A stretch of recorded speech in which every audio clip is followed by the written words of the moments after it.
Welcome back, everyone, to For the Haters podcast. Today, we are joined by Sarah, a Navy veteran, a mother of two premature daughters, and a passionate advocate, Prematurity Awareness Month. In this episode, Sarah walks us through her journey as a single mom, navigating NICU stays, long separations from support systems, and the emotional whiplash of parenting medically fragile babies while serving her country. This conversation is about resilience, motherhood, and what it takes to stay grounded when everything feels uncertain.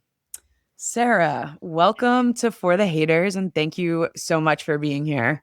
Becky, thank you so much. I'm honored to be here. Thank you.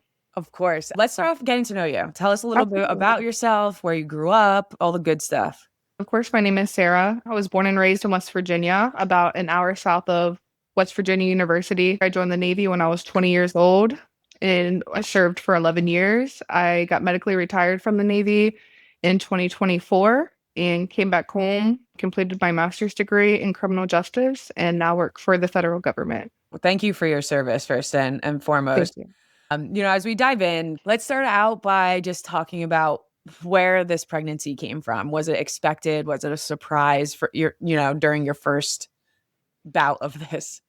It was a surprise. It was not expected at all. I had been dating a guy in the Air Force for roughly about 6 months. We had actually ended up breaking up. And 2 weeks later, after we had broke up, I found out that I was pregnant. So Wow. to say surprise and unexpected would definitely be an understatement. Super scary. And so you go through pregnancy alone, scary times, and you're on active duty at that point Yes. as well. Is that something that they give you like a different job for? Like, does your life change while pregnant in the military? It does, yeah. So I was at a sea duty command, which is obviously very physical work. You get deployed, things like that. You're not allowed to be deployed while you're pregnant. So they ended up sending me to a different command where I have to go and fulfill my pregnancy. And then you stay there until your baby turns 1 year old. So Okay. you go to a whole new command with all new people, kind of starting over, still in the same location, but it's just a whole different command with new people. And they kind of make sure that you are safe and your pregnancy is okay and you're not straining yourself too much while you're on active Yeah. duty. Now, does that become a choice if your ex wanted to go with you, or is that even a conversation that you guys have? It wasn't a conversation that we had with him being Air Force, with me being Navy. He was almost out of the Air Force at that point. He had already been in for a few years. I was newly in my Navy career.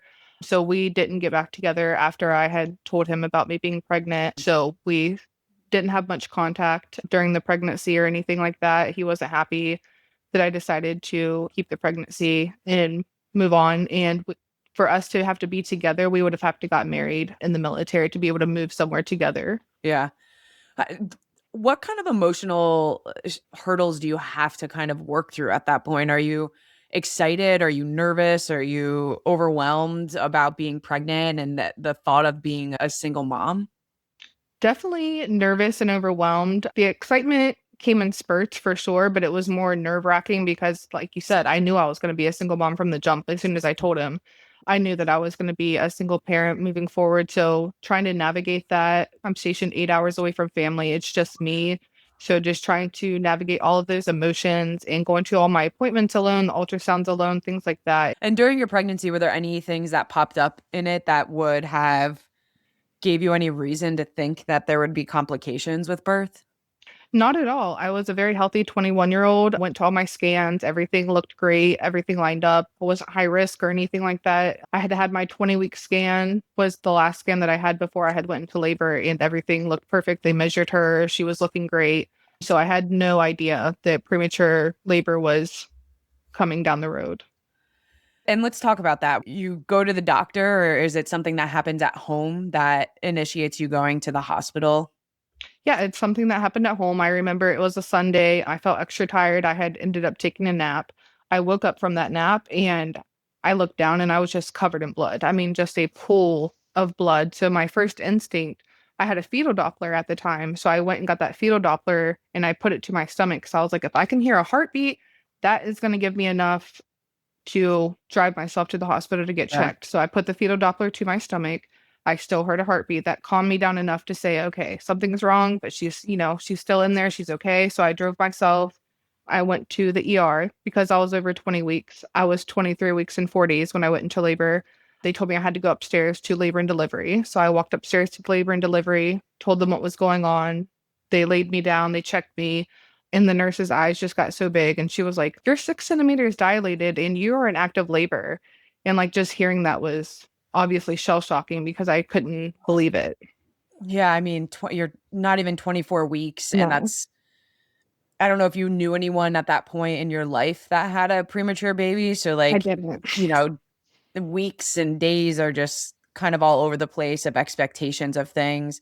Do you start asking questions, or is there even time to get an understanding of what possibly could happen? They kind of, before I could even ask them a question, they let me know like 24 weeks is viability. If you deliver this baby before the 24-week mark, we will not be able to do medical intervention. So it's very important that we keep this baby in here for at least 3 days so we can kind of get you over that threshold of viability because Mhm. otherwise you're looking at a very grim circumstance. So Yeah. at that point, they transferred me to another hospital because they didn't have the NICU level that was needed for her at that time. I went to another hospital and they let me know that you're going to be here for a long time until this baby decides to come.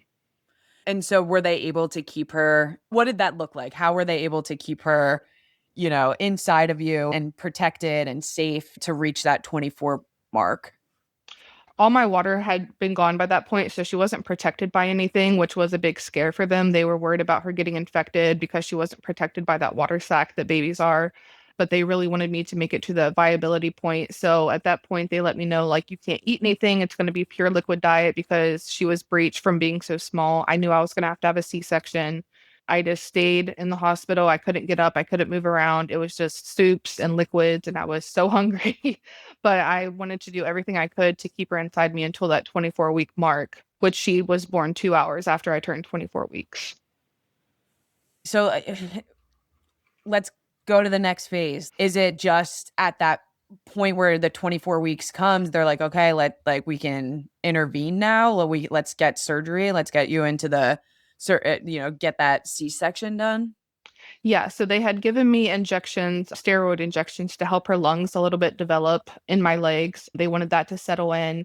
And so right after midnight hit, I had went to 10 centimeters at that point. So I started at 6 and then I had went to full-blown 10 centimeters dilated because they would check me occasionally. They kind of rushed in little after midnight and they said, "Hey, you're 10 centimeters, you're 24 weeks, like let's get this show on the road. And if you want to call somebody, you can, but at that Yeah. point it's midnight, who can I call?" And you're by yourself this whole time in the hospital. Completely alone. So I say, "I don't have anybody to call. Let's go get the surgery." And so they wheel me back to do the C-section.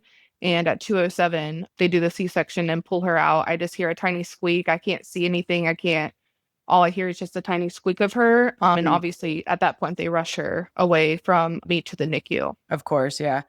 I'm just curious, and not to back up a little bit, but Yeah.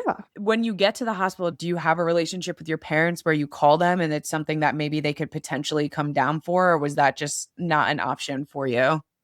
Yeah. So I actually did call my dad when I was in the state of shock when they had let me know that I was 6 centimeters dilated. He did end up coming down, but Mhm. because it was at midnight, he had already fallen asleep and he Yeah, couldn't get there in time. But my dad did end up coming down when that I next called him. He that drove eight next day. hours. Yeah. And he Wow. was there.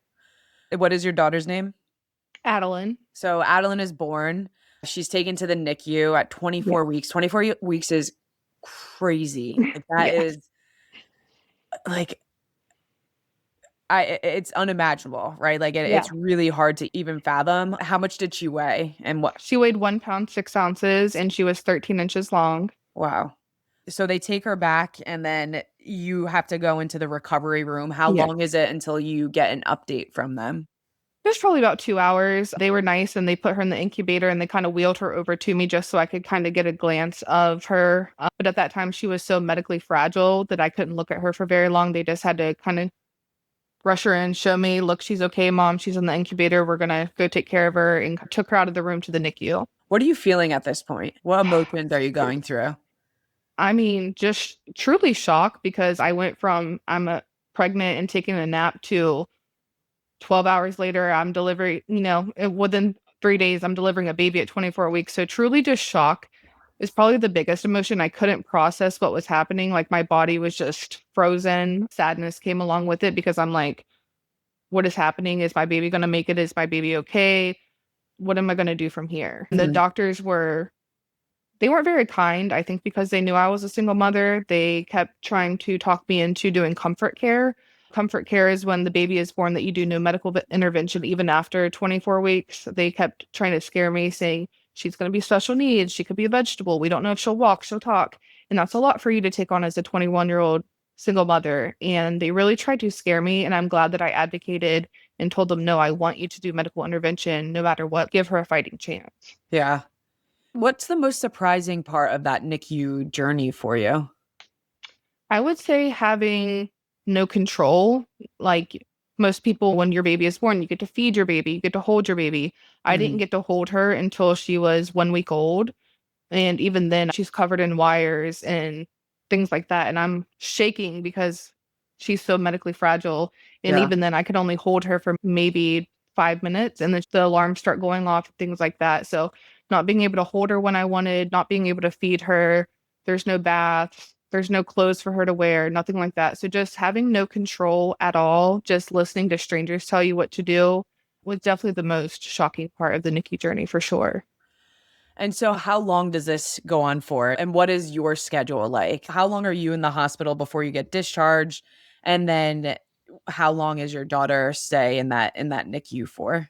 Yeah, so I was in the hospital for 3 days after I delivered her, and she was in the NICU for 129 days after Wow. me. And my maternity leave back at that time was only 42 days. So I had to return to work, active duty in uniform, while she's still on an incubator in the NICU. And that was incredibly hard to deal with, having to go back to work with my mind, obviously being Somewhere on, else. is she okay? What's going on? And I'm trying to work an 8-hour day, and it's so hard to try to balance the two Yeah. because she was in the NICU for almost 5 months. So, what does that schedule look like for you? Do you go and visit her every day? Do you, or, some days you can't?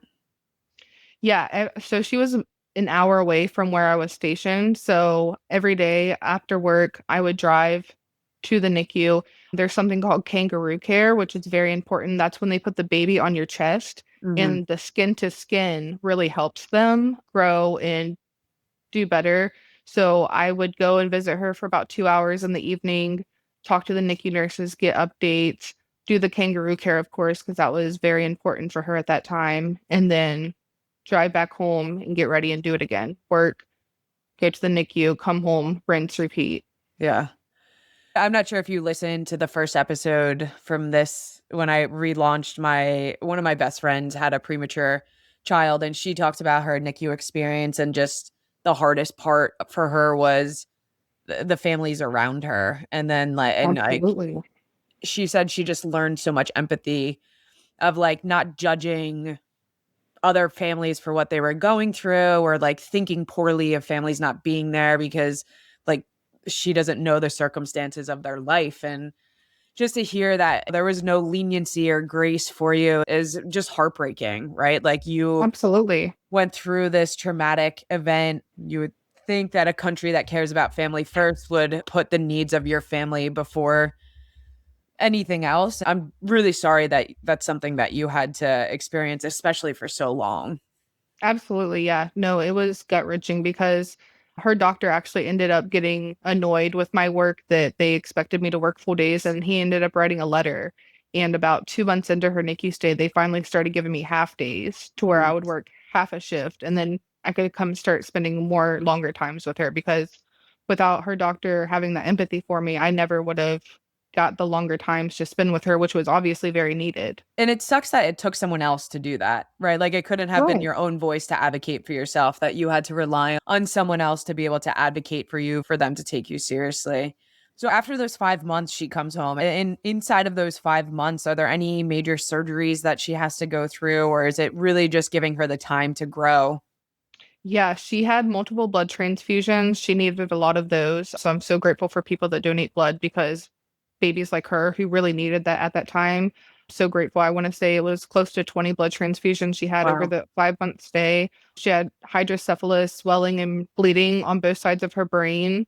So they had to drain the fluid from the hydrocephalus for that. And then, of course, her being intubated and trying to move down after a couple months of the machine doing the breathing for her. As far as surgeries, no major surgeries, just the blood transfusions, the hydrocephalus, and the brain bleeds were the main concerns at that Mhm. time. What does that feel like when you finally get the call or get told that she's ready to go home?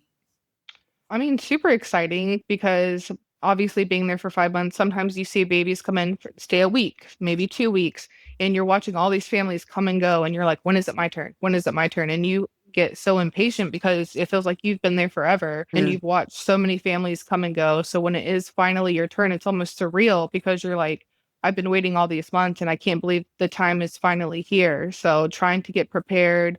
What is that going to look like? She had to come home on oxygen, so having to get an oxygen tank, making sure that I attended the classes before she could come home to learn how to take care of her on oxygen. And do you have help when you take her home? If you have to go to work, who and how do you take care of her when you are working?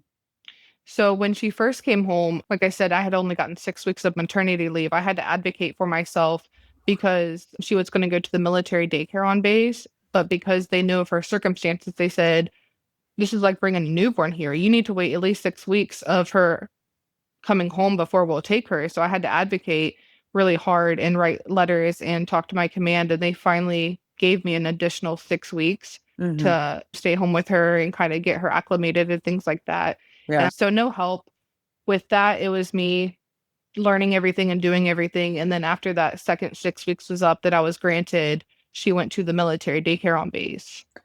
Any long-term issues that the doctors kind of warned you about or told you that you could expect for these things to happen? Yeah, so because of the brain bleeds, they were pretty severe. They were worried that she would be severely developmentally delayed, which she did have some developmental milestones that were delayed. And then, of course, her lungs collapsing at birth, the asthma, long term asthma was going to be a worry. As of today, she's not developmentally delayed. She's right up there with all the other 11-year-olds, but she does have asthma. That's really been the one thing that she's carried from the NICU stay. Wow, 11 years old. Yes. She just won first place at the social studies fair, She's proving all the thriving. doctors wrong. Yeah. Yeah. Yeah. Wow. You get pregnant again. And how long after you bring her? How old is she when you get pregnant again? So it was very soon after she came home in February of 2015 and in March of 2015. So she's 5 months old when I find Quick. out that I'm pregnant again. Yeah. Okay. And super scary. Super duper scary. Similar situation or Different situation. Me and my second daughter's dad, he was in the Navy as well with me. That's where I had ended up meeting him. And no, we were together throughout the whole pregnancy and even on after that.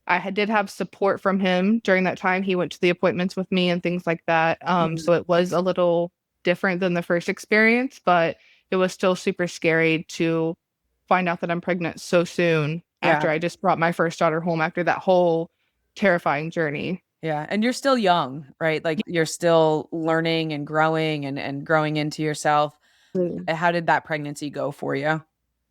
So I was considered high risk because they don't know why I went into labor. They called it spontaneous rupture of membranes with Adeline. So because they didn't have an actual cause, it wasn't preeclampsia or anything like that, they told me I was going to be high risk. Weekly doctor appointments, and I also had to get injections. Every single week, I had to drive to the hospital and get injections of progesterone. Progesterone is a hormone that helps your cervix stay closed so that you don't risk going into labor. And so every week I had to drive about 30 minutes to the military hospital, get injected with the progesterone, and of course, get all the high risk ultrasounds. It's interesting that they didn't send you home with progesterone because it's like we take progesterone for IVF cycles a couple different ways and shots as well. Interesting that it wasn't an option for you to kind of administer yourself. Yeah, no, they just had me come, check in, take me back to a room, inject me, and send me on my way. They never offered for me to go home Thing. myself. So do you make it full term with the second? So I don't. I got to 35 weeks, which is obviously much longer, much better this time. Yeah. I kind of go into spontaneous labor again. I'm walking down my hallway and all of a sudden I just kind of collapse to my knees because I just feel the strongest contraction. And I knew right then and there, I was like, this is I'm in labor, like something's going on. So her dad drives me to the hospital and I go to get checked in and I think at that time 5 or 6 centimeters dilated again. But because I had a C-section just the year before, they said that, I could not do a VBAC and I had to do a second C-section Mm. with her. So I had two C-sections within a 13-month time period. Wow. So your body went through a lot in such a short period of time. After that C-section, what's your second daughter's name? Amaya. Amaya. Any concerns when Amaya comes? Does she have to go through a NICU stay as well?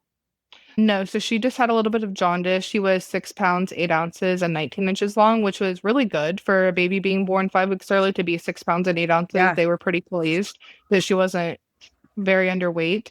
So no, she didn't have to stay in the NICU. They just had to stay an extra day. So we stayed 3 days instead of the typical two because they just wanted to watch her for observation, but she was breathing on her own and everything like that. So I was so grateful because I don't know mentally how I would have done two NICU journeys like that in 2 years.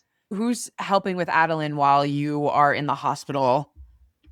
So my sister ends up moving to Virginia at Okay. that time, which is where I was stationed. And my sister, she lives across the street from me in Virginia. And so when I went into labor with Amaya, she actually kept Adeline for me for a few days. Amazing. So that way I could go Yeah. into labor and do all that without having to worry about Adeline. So some support around you, unlike last time. Yes, unlike last time, it's different. It's more positive this time for sure. And how does being stationed so far from home kind of impact your experience of becoming a new mom? It definitely impacts it because already going through such a scary experience, going through it alone, sure, you can call family members, you can text people, but it's not the same as having that in person support for you to kind of be there for you, go to the appointments, come visit the baby in the NICU with you. You're just doing it all alone. So it truly, really impacted me and it made the loneliness feel that much heavier Mhm. because I'm doing all these things alone and I'm doing a scary thing alone. I'm not just having a normal experience. Yeah. What does being like a micro preemie parent mean to you? Yeah, being a micro-preemie parent. So the definition is either born before 26 weeks gestation or under 2 pounds, which of course she met both the criteria for that. But it's very scary, micro-preemie versus preemie. So Adeline was a micro-preemie, Amaya was just a preemie.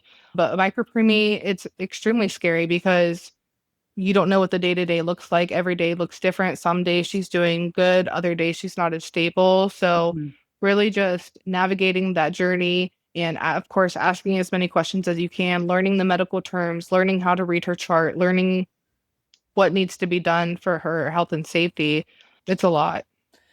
So after having, I mean, you go through postpartum and then you get pregnant again. So Yeah. it's even hard to understand what you're going through because you don't know what it's No. about. If it's be from the first pregnancy, if it's from the second pregnancy. Yes. Are you experiencing a lot of postpartum things during this time? Mentally, do you feel like stable? I don't know if really anyone mentally feels stable when they first Right. come home with a kid, but as best as you can be, like how do you keep getting yourself through this?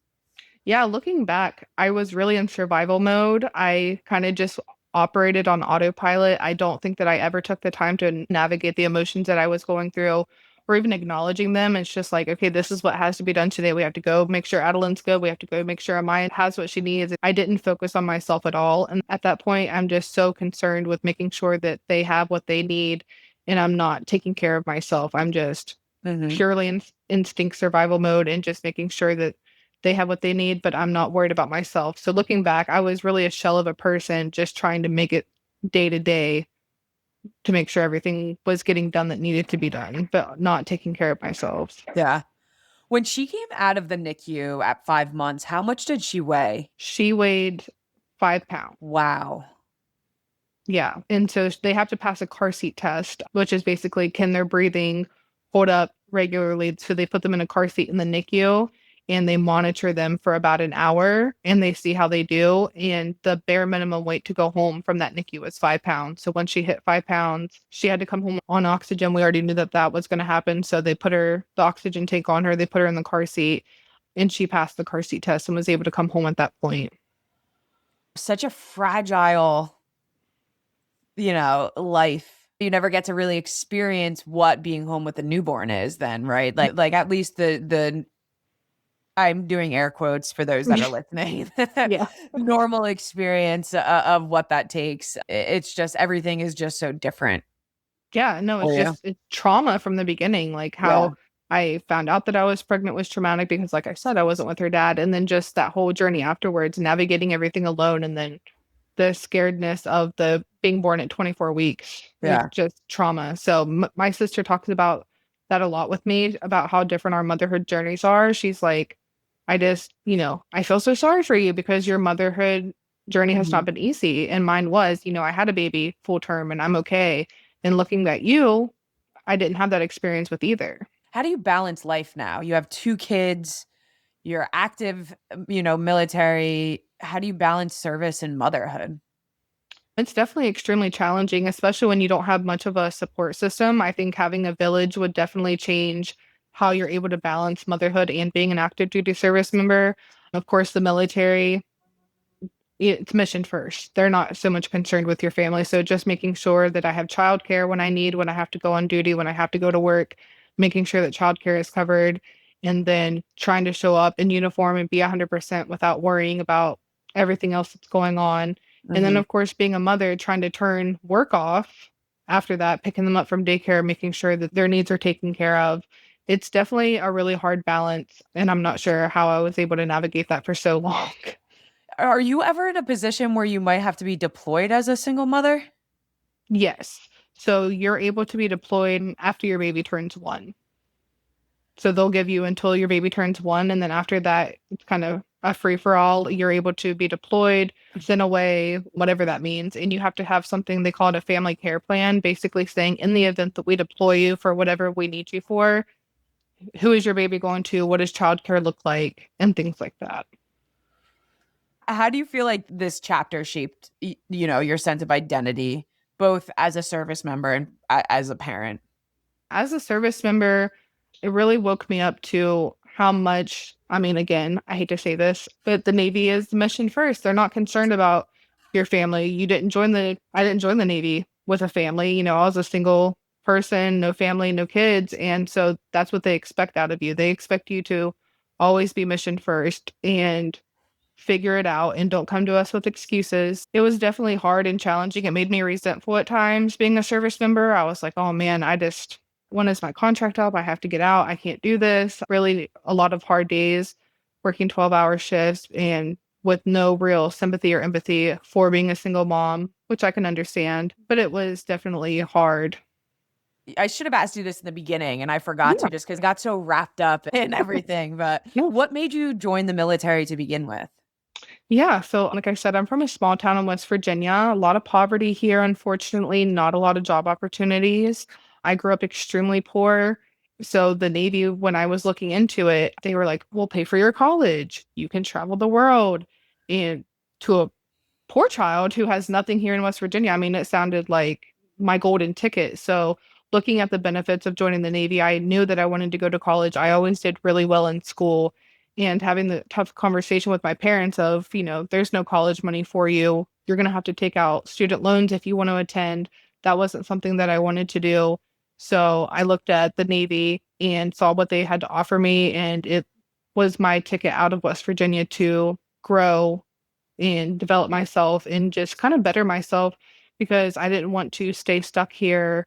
Everyone's doing the same thing, a lot of drug use and things like that. And I didn't want to get wrapped up in any of that. I wanted to better myself and travel the world and get my college paid for. Do you have any regrets of joining? I don't know. It truly was a stepping stone for the success that I now have in my life. I don't know where I would be without the Navy. I'm very grateful. Of course, I would have during my service would have maybe done some things differently, navigating the NICU and pregnancy and things like that. But Hmm. joining overall, I have no regrets. It was what Um, I needed. do you have one sister or do you have more siblings than that? So I'm the oldest of 4. I have one sister and 2 brothers, and And, they're all younger. and are you back in West Virginia now? Yes, I'm back in West Virginia now. I got a good job offer after I was getting out of the military to work for the federal government here. So I took the opportunity so my kids could grow up around family because they hadn't been for almost 10 years. Saw my family once a year when we would come home to visit or on the rare occasion that they could come to us. So I wanted them to be able to grow up with cousins and know their aunts and uncles and grandparents and things like that. So I got a job offer after I got medically retired from the Navy and came back to West Virginia. Do you feel like the Navy gave you tools that helped you cope and prepare for like all these unexpected things in your life that like kind of helped you be stronger through them?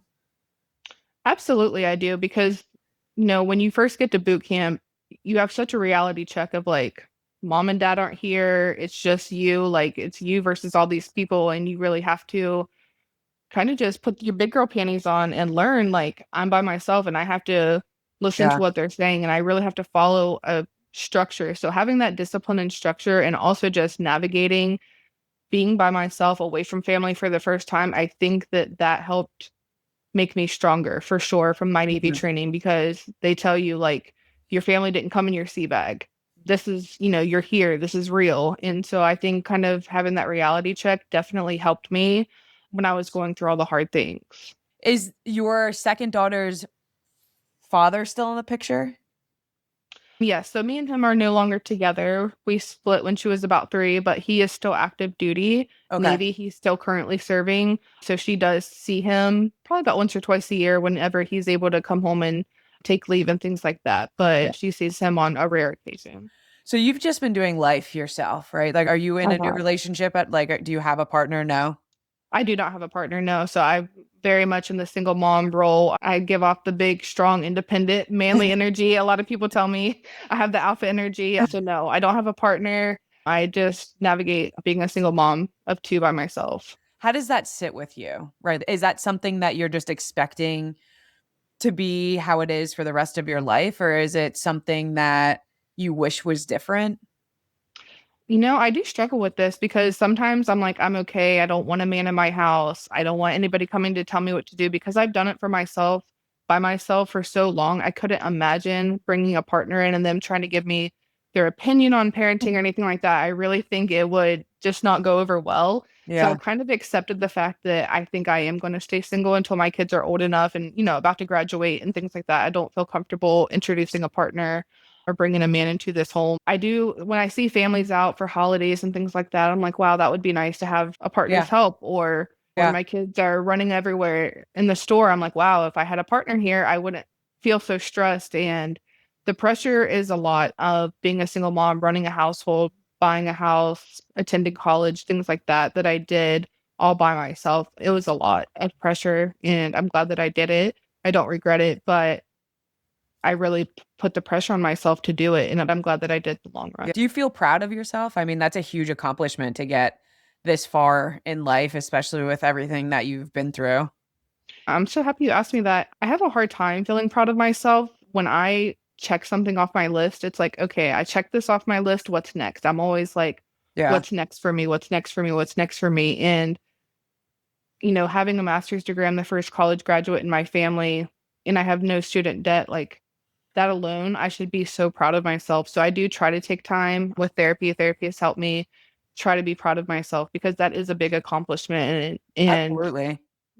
it's hard to kind of sit and just feel the things. And my therapist just told me that, just sit and experience the emotion. Don't just, okay, check what's next. Yeah. Yeah. I mean, I think that comes with just life that you've been through as Yeah, well, right? Like military kind of does that too. It's a lot of checks and balances. I'd love absolutely. for you to maybe tell me a little bit about your daughters, though, because I mean, it sounds like they're two girls that you are proud of, which Absolutely. ultimately comes back to you. Yeah. So if you can tell me a little bit about them. Absolutely. So Adeline is 11. She turned 11 in October. Which is so funny because now we're in January. She wasn't even due for another month, and I give her crap all the time. I'm like, you're not even supposed to be 11 yet because her due date was in February. But Adeline is a lot like myself. She's very independent. She's very strong-willed. If you tell her that she can't do something, she's going to do it 10 times over. A lot of people told her that she couldn't play trombone because she is small in stature, and she plays trombone now, and she proves everybody wrong with that. So she's very strong-willed. She's a very independent girl. So she reminds me a lot of myself. My daughter Amaya is now 10. They're 13 months apart. And she's very soft, very sweet. She was diagnosed with autism at 6 years old. And she is the sweetest girl. She gets the best compliments from school. She's always writing personalized notes to all her friends in class, and her teachers just rave over her and how much they just love her and adore her. So I'm very proud of who they are. They're great girls, and I know that they're going to grow up and do wonderful things. Yeah, I think that's beautiful. I mean, again, another thing that you should be proud of, right? I mean, Yeah. right there alone, that's worth its weight in gold. I think that's the saying, right? I always Yeah. get sayings wrong. No, that's right. And going back to the Navy thing, because I attended college while on active duty, I didn't have to use my GI Bill at all. So I was able to transfer my GI Bill to my daughters. So they each have 2 years free of college. So they will Wow. not feel obligated to join the Navy like I did to avoid student loans. Now they have that option. If they want to join, they can, but they won't feel pressured into it. Mhm. They'll have that 2 years free of college, and they get paid while they're attending college, which is huge. Is that something you would support in the future if they or is it hard to even say that because times change so much? You don't know what will be happening in 10 years from now or. Yeah. Being a woman in the military, I definitely experienced guys saying grimy things and things like that and treating you not great because you're a woman. My first command, I was the only woman in a sea of like 80 guys. It was definitely hard and challenging. I think it would depend on the reason that they would want to join. If they wanted to join to carry on the family tradition and maybe they wanted to travel and see the world for free, I think I would be okay with that. But I'm so happy that they don't have to do it because they're poor and this is like the last all chance. So I think I would support it based on the reasoning that they would want to, although it would be hard knowing that they're going to navigate a journey being a woman in the military. Yeah, something that you've lived firsthand too, right? Like, it's not just, Absolutely. like, hearsay of what you've heard about it. Military men, they have a bad rap for a reason. You spoke to me about Prematurity Awareness Month, and I can imagine why it's so important, but if we can hear your words of why that month is so important to you. Yeah, absolutely. So, Prematurity Awareness Month, which is in November, it means a lot because one, it's shaped who I am today. It's my identity. I've gone through the journey of having two premature children.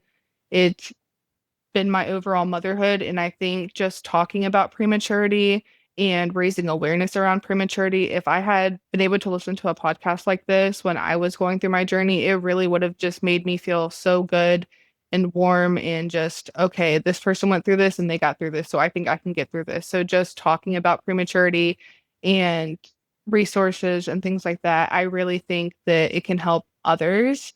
And a lot of times people just suffer in silence. I saw so many moms in the NICU who were crying silently and just really going through it. And you could tell that they needed support in that moment. So I think Prematurity Awareness Month, talking about it, normalizing it, because it is so sudden and unexpected sometimes, it can really help people feel supported. And what do you want people to understand about premature birth and its aftermath? Definitely. So, premature birth, of course, they all look different, but mine being so unexpected, just know that you need to learn the medical terms as soon as possible. Advocate for yourself. Don't let the doctors just tell you what is going to happen. Check your gut and make sure that you're okay with what's going on because like I told you, they wanted me so badly to do that. The care to where she was just going to be born and they were going to let her pass naturally without medical intervention. Had I done that, I wouldn't be where I am today. So just Mhm. definitely advocating for yourself is huge. Knowing the terms, learn the terms, and know that it's going to be okay. It's definitely going to be challenging and a hard road. Reach out to support sources, therapy, chaplains, whatever you need. Any milestones, like, throughout the past 11 years, any milestones that your daughters have hit that really just stick out to you? So I think potty training for both of them was definitely the hardest one for me. So when I accomplished that milestone, that felt like a big deal because it was like, wow, okay, we're over this hump. You guys are not really babies anymore. You're kids, Yeah. you're toddlers. So potty training for sure. Of course, them attending school that first day of kindergarten is so special and just kind of seeing how they can come into themselves, how they socialize, how they're with teachers, how they're going to be academically. That was a huge milestone to me because it felt like a little bit of normalcy, whereas I didn't feel that before because nobody else around me had premature babies. They didn't Yeah. understand that I was freaking out. Oh my God, is she going to reach this milestone when she's supposed to, when she's expected to? So feeling that sense of normalcy was, I think, probably the biggest one because I was like, wow, we made it. You're in school, you're doing well, the teachers love you, the kids love you, and we are, we're going. Do you walk with caution at all? Like in what you allow them to do you pursue with a little bit more caution because of how fragile they were, or do you kind of just let them explore the world as any kid would? So my oldest daughter loves to tell me that I'm a helicopter mom. So I definitely feel like I have a lot of anxiety when it comes to things that they do when they're riding their bikes. I'm always making sure, helmets, knee pads, elbow pads, where I want to make them as safe as possible. So I definitely think I have a lot of anxiety and I am very anxious when it comes to them. Yeah. I mean, rightfully so, right? And of course, we live in a scary world. Trying Yeah. to give them as much independence as I can is something that we've been working on because now they are 10 and 11. They're hitting that preteen stage. They're wanting to start to do independent things. So having to let go a little bit has definitely been challenging, but I know that it's needed because I don't want to hover over them for their entire lives. So as they've gotten older, I've definitely gotten a little bit better about it, trying to let them do more independent things. Do you show up in the world differently? Definitely. I think that I, one, have more compassion because seeing all those families in the NICU at the most vulnerable state really opened my eyes to what could happen. You don't know what someone's going through when they're walking down the hallway. I remember I got pulled over for speeding one time and I was on the way to the NICU and I was just so focused on getting to the NICU. I didn't even realize I was speeding. And the cop that had pulled me over, I had told him, I'm so sorry. I'm trying to go see my daughter in the NICU. And he let me off with a warning, thankfully, but he was compassionate. So just having compassion that people really are going through some life-changing things, I feel more compassionate, although I do present as like a harder outer shell as a person, but I do have so much compassion for really staring death in the face with how scary everything was when she was born. Why do you feel like it's important for you to, like, why now to come and share your story? Yeah, I feel like now to share my story because if it can even help one person, like I said, had I had a podcast back in 2014 to listen to, I mean, it would have helped me so much. I would have felt heard, listened to, understood. Wow, someone else went through this. I didn't have that at the time. I was just kind of navigating it alone. So if Adeline's story can help one person of how scary, how fast things can turn and what Mhm. the options could be, then that makes it all worthwhile. I love being a preemie advocate, and I think it's really important to just talk about it because if you talk about it, you normalize it and you're not in shame, feeling guilt, or nothing like that. Over this time, strength has had to come up so often throughout your life. Absolutely. Has that strength changed for you? It has definitely. I think before you kind of have like a closed-minded view of what strength is. Oh, well, strength is they get up and they do it anyways.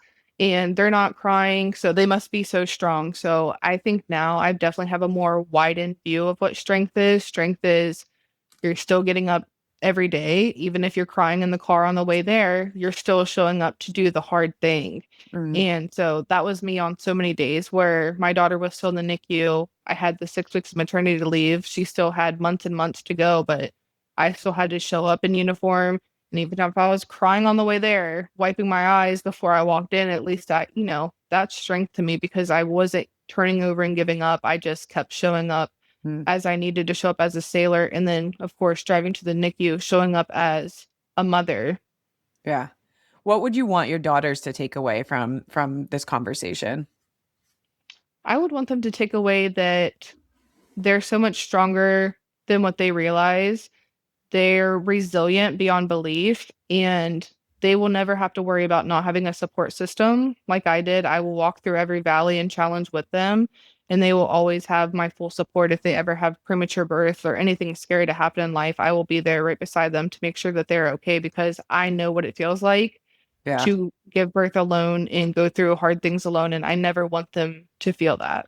They're so lucky to have you. I mean, Oh, thank just, you. I can tell that whatever in life that they decide to do, that they'll have that support and guidance. Absolutely. And you took a lot of really bad situations and made a really beautiful life, regardless of if it's just you and your girls. And again, I can't reiterate enough, but I hope that you learn to feel really proud of yourself, because I'm a stranger and I'm really proud of you, just hearing the 45-minute conversation of insight into what you've overcome.